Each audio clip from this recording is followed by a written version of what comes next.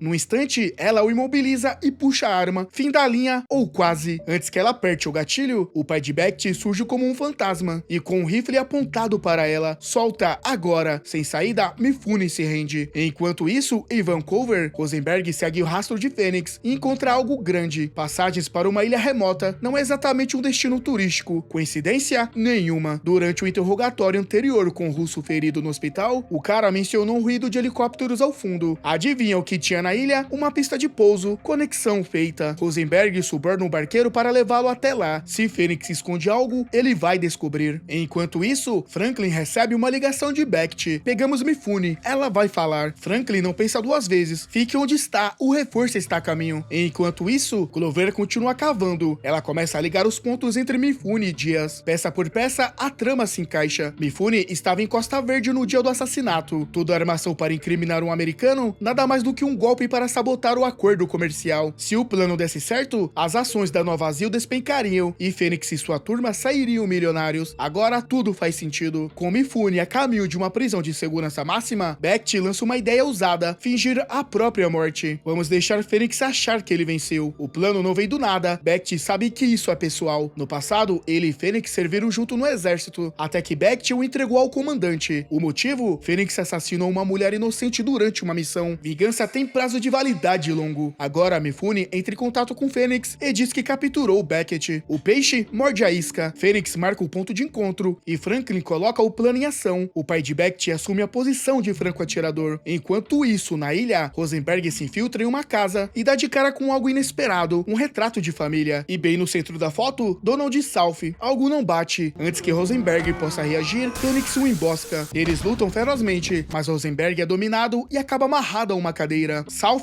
enfim, abre o jogo. Ele está sendo chutado para fora de sua própria empresa após a fusão. E o mentor por trás de tudo, Fênix. No ponto de encontro, Mifune entrega Beckett a Fênix, mas a equipe de Franklin está oculta, pronta para agir. Antes de concluir a entrega, Mifune solta uma confissão inesperada. Minha missão original era matar seu irmão. Acontece que um erro matou seu sobrinho. O rosto de Fênix se fecha na hora. Bastava dizer que ela não ia sair viva dali. Sem hesitar, ele atira em Mifune, traindo-a no ato. Beckett tenta revidar, mas Fênix o domina com facilidade e o transforma em refém. Agora ele quer um helicóptero e 10 milhões de dólares. Ou então, Beckett morre ali mesmo. Do lado de fora, o pai de Beckett segura a respiração. Ele tem um tiro perfeito à disposição, mas hesita. Um erro no passado o assombra. Então Beckett olha direto para ele. Confiança total. Isso basta. Um único disparo.